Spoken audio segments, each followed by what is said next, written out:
কি হয়েছে? কি হয়েছে তোর রাঘব? কি হয়েছে? আমি আমি কোথাও চলে গেছিলাম ভাই। চলে গেছিলিস? কোথায় চলে গেছিলিস?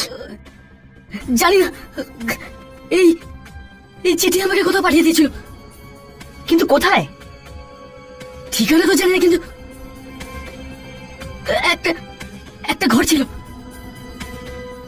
ওই ঘরে একটা মেয়ে ছিল যে কারোর জন্য অপেক্ষা করছিল।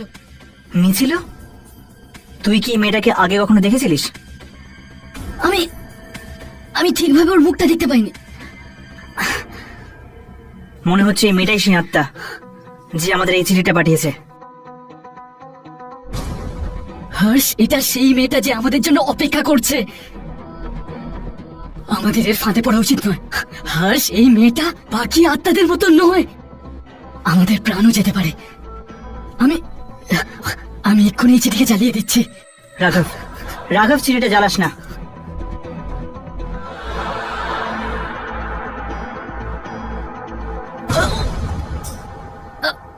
কি হয়েছে? কি হয়েছে তোর? জানি না ইয়ার, হাতটা খুব যন্ত্রণা করছে। রাঘব, এই চিঠির হাত থেকে আমরা এত সহজে রেহাই পাবো না কিন্তু। জানি না ভাই কি হওয়ার আছে, আমার তো খুব বাজে ফিল হচ্ছে। রাঘব, আমাদের কি আত্মাটির চ্যালেঞ্জ অ্যাকসেপ্ট করতে হবে? আমাদের কাছে আর কোনো রাস্তা নেই। কিন্তু কিন্তু এর শুরুটা কোথা থেকে করব?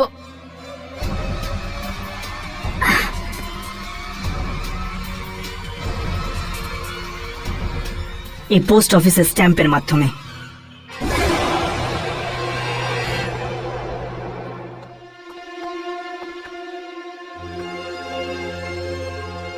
ভাই, এই পোস্ট অফিসের লোকেদের ইনফরমেশন তো পুরোপুরি সত্যি বেরোলো। এই পোস্ট অফিস তো সত্যি ততদিন থেকে বন্ধ যে সময় আমাদের চিঠি লেখা হয়েছিল, 1980 সাল। চল চল গিয়ে দেখা যাক। হয়তো ওই আত্মাকে আমরা এখানেই পেয়ে যাব যে আমাদের সঙ্গে দেখা করতে চায়। যদি ওই আত্মা আমাদের সাথে দেখাই করতে চায় তো নিজে সে কেন দেখা করছি না? এসব নাটক করার কি প্রয়োজন? সেটা তোর সঙ্গে দেখা করলেই জানা যাবে।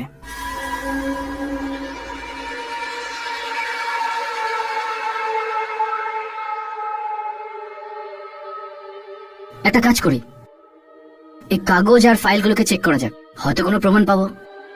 ঠিক আছে, তুই ওই ফাইলগুলো দেখ, আমি ডেস্কের ড্রয়ারগুলো চেক করছি।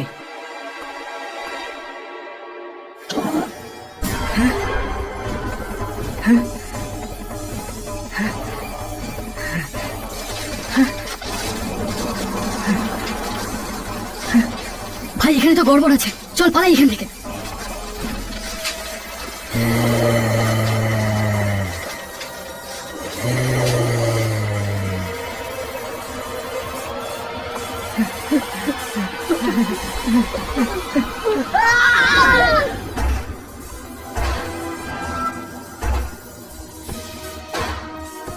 এই আত্মা শুধু আমাদের ভয় দেখানোর চেষ্টা করছে, আমাদের কোনো ক্ষতি করবে না।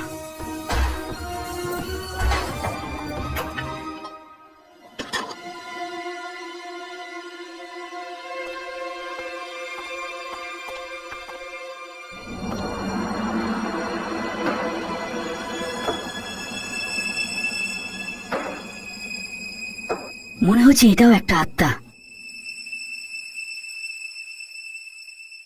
চল একেই জিজ্ঞেস করা যাক ওই চিঠিটার ব্যাপারে।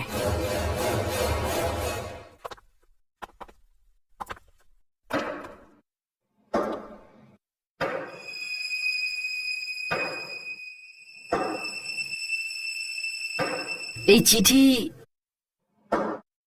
এই পোস্ট অফিস থেকেই এসেছিল আমাদের কাছে।